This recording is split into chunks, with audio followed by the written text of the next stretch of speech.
నమస్తే, welcome to Bharati TV. నేను బాపయ్య.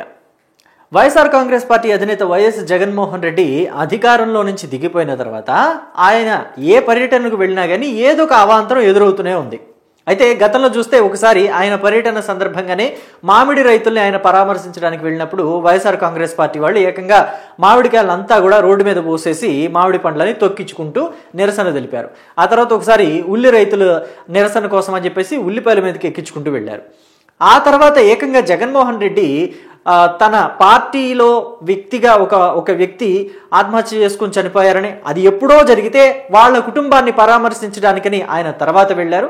ఆ పర్యటనలో సింగయ్య అనే వ్యక్తి ఆయన కారు కిందే పడ్డారు. కాన్వాయ్లో ఆయన కారు కింద పడి ఆయన మృతి చెందిన విషయాన్ని మనం అంతా కూడా చూసాం. అయితే తాజాగా మరోసారి ఇప్పుడు నర్సీపట్నం పర్యటనకు వెళ్ళిన జగన్మోహన్ రెడ్డి కాన్వాయ్ కిందే మరో వ్యక్తి పడ్డాడు. అయితే ప్రాణాలు పోలేదు, ప్రాణానికి ఏం ప్రమాదం లేదు, కానీ కాలు మాత్రం విరిగింది. సో అది ఎక్కడ జరిగింది, ఎలా జరిగింది అనేది ఒకసారి చూద్దాము. మాజీ ముఖ్యమంత్రి వైఎస్ జగన్ గురువారం చేపట్టిన నర్సీపట్నం పర్యటనకు 18 షరతులతో పోలీసులు అనుమతి ఇవ్వగా అడుగడుగునా ఉల్లంఘించారు. అంటే మనకి ప్రభుత్వం ఏ షరతులు పెట్టినా సరే మనం మాత్రం పాటించం, కానీ మనం అధికారంలో ఉన్నప్పుడు మాత్రం ప్రత్యర్థి పార్టీలకి, ప్రతిపక్ష పార్టీలకి అనేకమైన షరతులు పెడతాం. అసలు వాళ్ళ ఇళ్లలో నుంచి బయటకు రాకూడదని హౌస్ అరెస్టులు కూడా చేస్తాం. సో ఆ విషయం పక్కన పెడితే, ఇక జగన్ కాన్వాయ్లో 10 వాహనాలకే అనుమతి ఇవ్వగా విమానాశ్రయం వద్దే అంతకు మించి మోహరించారు. పోలీసులు గుర్తించి అనుమతిచ్చిన వాహనాలనే రోడ్ షోలో పంపించి మిగిలిన వాటిని నిలిపివేశారు. తర్వాత ఎన్డీఏ వంతెన వద్ద బైకులు, కార్లు కాన్వాయ్లోకి చొచ్చుకొచ్చాయి. పోలీసులు అనుమతి లేవని వాహనాలు ఫోటోలు తీసి ఆ వాట్సాప్లో సమాచారం పంచుకోవడంతో తదుపరి కూడలిలోని సిబ్బంది వాటిని నిలువరించారు. అంటే పోలీసులు కూడా కొంత టెక్నాలజీ వాడుతున్నారు కదా. అనుమతి లేని వాహనాలు ఏవైతే ఉన్నాయో వాటిని ఫోటోలు తీశారు, వాట్సాప్లో షేర్ చేశారు, వాట్సాప్ గ్రూప్లో. నెక్స్ట్ కూడలి దగ్గర వాటిని ఆపేశారు. నిర్దేశించిన కూడలిలో కాకుండా పలు చోట్ల వాహనాల్లో నుంచి బయటకు వచ్చి అభివాదం చేస్తూ జగన్ ముందుకు సాగారు. ఇక జగన్మోహన్ రెడ్డి మనుషులు కనిపిస్తే చాలు అయితే దండాలు పెడతారు, దగ్గరకు వచ్చారంటే ముద్దులు పెడతారు. అది కూడా కేవలం అధికారంలో పార్టీ లేనప్పుడు మాత్రమే. ఆయన అధికారంలో ఉన్నప్పుడు ఎప్పుడు జనం మొహం కూడా చూడరు, అసలు జనాన్ని దగ్గరికి రానివ్వరు. సో ఇప్పుడు ఈ కాన్వాయ్ జరిగింది కదా, ఈ పర్యటన జరిగింది కదా, ఇప్పుడు వైఎస్ఆర్ కాంగ్రెస్ పార్టీ గురించి చాలామంది అంటున్నది ఏంటో తెలుసా? ఇదేదో అధికారంలో ఉండగా జనాన్ని దగ్గరికి రానిచ్చి మీరు కూడా జనం దగ్గరికి వెళ్ళి వాళ్ళ సమస్యలు ఏంటి అని తెలుసుకుని ఉంటే అసలు మీకు ఈ గతి పట్టుండేది కాదు జగన్మోహన్ రెడ్డి గారు అని అంటున్నారు చాలామంది కూడా. సో ఇక విషయంలోకి వెళదాం. నిర్దేశించిన కూడళ్లలో కాకుండా పలు చోట్ల వాహనాల్లో నుంచి బయటకు వచ్చి అభివాదం చేస్తూ జగన్ ముందుకు సాగారు. జంక్షన్ల వద్ద రోప్ పార్టీలు ఉన్నా కార్యకర్తలు దూసుకెళ్లడంతో అక్కడక్కడ తోపులాటలు జరిగాయి. విశాఖ నుంచి మాకవరపాలెంలోని వైద్య కళాశాలకు చేరుకోవడానికి 6 గంటల సమయం పట్టింది. ఇక తోపులాట ఇరువురికి గాయాలు. ఇక విమానాశ్రయం వద్ద మాజీ స్పీకర్ తమ్మినేని సీతారాం వాహనాన్ని పోలీసులు అడ్డుకోగా ఆయన అసహనం వ్యక్తం చేశారు. పాపం ఆయన అడ్డుకోగానే ఆయనకి ఎంత కోపం వచ్చిందో. పైగా మాజీ స్పీకర్ అనేది ఓ పదవి ఏడిసింది కదా. విజయనగరం జడ్పీ చైర్మన్ మజ్జి శ్రీను కుమార్తె సిరి ప్రయాణిస్తున్న కారు ఒక పోలీసు అధికారి చేతికి రాసుకుంటూ వెళ్లడంతో ఆ వాహనాన్ని నిలిపివేశారు. పోనీలే, ప్రమాదం ప్రాణానికి ఏం రాలేదు. సో అంటే పోలీసులు అన్నా కానీ లెక్కే లేదు. మనం ఎలా ఉన్నా సరే మనం ఎక్కడికి వెళ్ళాలనుకుంటున్నామో వైఎస్ఆర్ కాంగ్రెస్ పార్టీ శ్రేణులు వాళ్ళు అక్కడికి వెళ్ళేదానికి దూసుకుంటూ వెళ్ళిపోతారు, తొక్కించుకుంటూ వెళ్ళిపోతారు, రప్పా అంటూ వెళ్ళిపోతారు.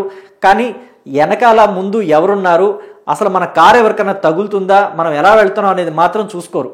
మజ్జి శ్రీను అంటే ఎవరో కాదు, ఇప్పుడు వైఎస్ఆర్ కాంగ్రెస్ పార్టీ ఎమ్మెల్సీగా ఉన్న బొత్స సత్యనారాయణకి దగ్గరి బంధువే ఆ మజ్జి శ్రీను, ఆయన కుమార్తె సిరి. సో ఇక నెక్స్ట్ చూసుకుంటే, పెందుర్తి జంక్షన్లో కాన్వాయ్లోని వాహనం తగిలి ఓ వ్యక్తి కాలికి గాయం కాగా పోలీసులు అతడిని ఆసుపత్రికి తరలించారు. ఇది పెందుర్తి దగ్గరలో జగన్మోహన్ రెడ్డి కాన్వాయ్ వెళ్తుంటే ఆ కాన్వాయ్లో జగన్ని దగ్గర నుంచి చూడటానికని ఎగబడినప్పుడు ఓ కార్యకర్తకి ఇలా గాయమైంది. సో మన సొంత పార్టీకి సంబంధించిన కార్యకర్తే మనల్ని చూడటానికే ఎగబడ్డాడు, ఆయనకేదో పాపం దగ్గర నుంచి చూడాలని కోరికుండి ఇంకా మీదకు వచ్చేశాడు అని చెప్పేసి కాన్వాయ్ తగిలి కింద పడ్డాడు, కాలికి గాయమైంది కదా అని మనం ఏమన్నా ఆగామా? మనం ఆగం. మన పర్యటన మందే, మన అభివాదాలు మనయ్యే, మన జనం మనం, అంతే.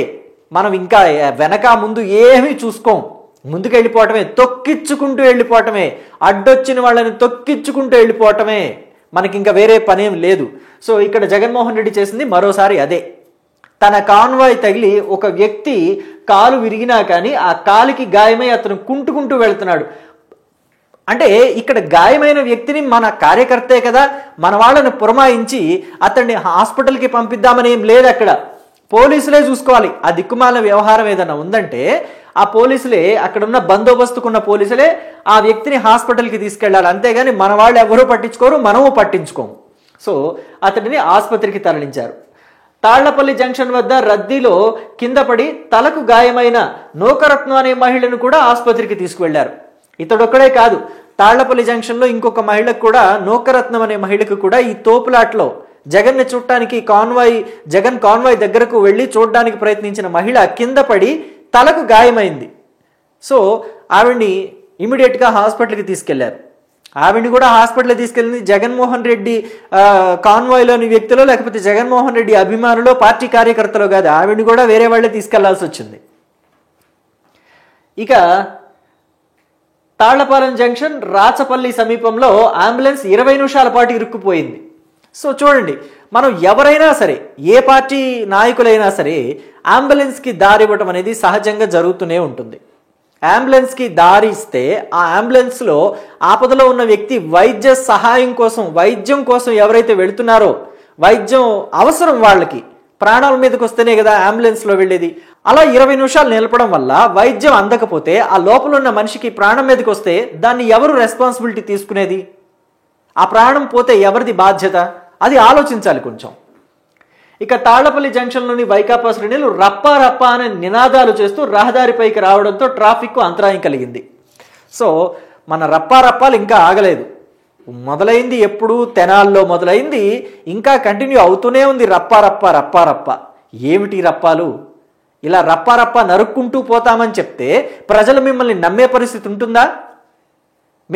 మేము అధికారంలోకి వస్తే ఈ మంచి పనులు చేస్తాం, మేము అధికారంలోకి వస్తే ఇప్పుడున్న ప్రభుత్వం చేస్తున్న పనులు ఏవైతే ఉన్నాయో, ఒకవేళ ప్రజా వ్యతిరేక నిర్ణయాలు ఏమన్నా తీసుకుంటే వాటిని మేము అమలు చెయ్యము అని చెప్పేసి ప్రజలకి చెప్పుకోవాల్సింది పోయి, అరే ఇంకా రప్పా రప్పా రప్పా రప్పా, ఈ రప్పా రప్పా దగ్గరే ఆగిపోతే ప్రజలు మిమ్మల్ని అసలు పట్టించుకునే పరిస్థితి కూడా ఉండదు. ఆల్రెడీ వైకాపాకు ఉన్న ఆ క్రెడిబిలిటీ, గతంలో ఏదైనా వైఎస్ఆర్ని చూసి ఉంటే, వైఎస్ రాజశేఖర్ రెడ్డిని చూసి ఏదైనా క్రెడిబిలిటీ ఉంది అని అనుకుంటే అది మొన్న ఎన్నికలతో పోయింది. మొన్న మీ పరిపాలనతోనే పోగొట్టుకున్నారు ఆ క్రెడిబిలిటీ. ఇప్పుడు మళ్ళీ వచ్చి రప్పా రప్ప అంటే అసలు మీకు మళ్ళీ మిమ్మల్ని జనం నమ్మే పరిస్థితి ఉంటుందా? అది ఆలోచించుకోవాలి. సో ఇలా కాన్వాయ్ ఇంత జనం రద్దీ ఏర్పడడానికి కారణం ఏంటో తెలుసా? మీరేమై ఉంటుందని అనుకుంటున్నారు? మీ అభిప్రాయాన్ని కామెంట్ బాక్స్లో తెలియచేయండి. అసలు యాక్చువల్లీ జరగాల్సింది ఏంటి? జగన్ 3 గంటల ఆలస్యంగా ఎందుకు వచ్చారు? మధ్యాహ్నానికల్లా జగన్ రావాల్సింది, ఇంకా లేటుగా ఎందుకు వచ్చారు? ఎందుకంటే ఇలా జనం గంటకి పెరుగుతూ ఉంటారు.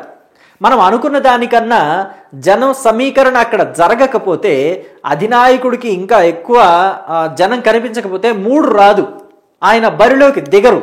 అందుకని చెప్పేసి అంతకంతకీ లేట్ చేసుకుంటూ వచ్చారు. మనం అనుకున్న స్థాయిలో మన కెమెరాలకి అంత జనం కనపడతారా? మనం అంత దాన్ని ప్రొజెక్ట్ చేసుకుని, అంటే ప్రజాదరణ పెరిగింది, జగనన్నని మళ్ళీ కోరుకుంటున్నారు అని మనం మన ఛానళ్లలో, సోషల్ మీడియాలో ప్రొజెక్ట్ చేసుకోవచ్చా లేదా అనేది ఒకసారి చెక్ చేసుకుంటారు. ఎందుకంటే గ్రౌండ్లో వాళ్ళ నాయకులు, మాజీ మంత్రులు, మాజీ ఎమ్మెల్యేలు ఉంటారు కదా, వాళ్ళంతా రిపోర్ట్ ఇస్తూ ఉంటారు. వాళ్ళంతా కూడా అక్కడ చెట్ల కింద ఎక్కడో చోట కూర్చొని వాళ్ళు రిపోర్ట్ ఇస్తూ ఉంటారు, ఇంకా జనం రావాలి, ఇంకా జనం రావాలి. అప్పుడు బయటకు వచ్చేస్తాడు అధినాయకుడు. బయటకు వచ్చేసి అప్పుడు ఆయన రప్పారప్పాలు ఆయన చేసుకుంటూ పోతాడు. చూశారు కదా, ఓ వ్యక్తి కాళ్ళు విరిగి, ఒక మహిళకి, నూకరత్నం అనే మహిళకి తల పగిలింది. సో ఇలాంటివన్నీ జరిగితే కానీ వాళ్ళకి తృప్తి ఉండదు. సో అందుకని వాళ్ళు రావాల్సిన టైం కన్నా ఇంకా లేట్గా వస్తూ ఉంటారు. ఇదంతా స్కూల్ ఎక్కడి నుంచి? పీకే దగ్గర నుంచి. ఎందుకంటే వీళ్ళు మొదటి నుంచి కూడా ప్రశాంత్ కిషోర్ పాఠాలు నేర్చుకునే వచ్చారు కదా. అందుకనే ఇక్కడ జన సమీకరణ జరిగితే తప్ప బయటికి రారు. జన సమీకరణ ఎక్కువైతే ఇలాంటి ప్రమాదాలు జరుగుతూనే ఉంటాయి, రప్పారప్పాలు అవుతూనే ఉంటాయి. సో దీని మీద మీ అభిప్రాయాన్ని కామెంట్ బాక్స్లో తెలియజేయడం మాత్రం మర్చిపోకండి. Thank you.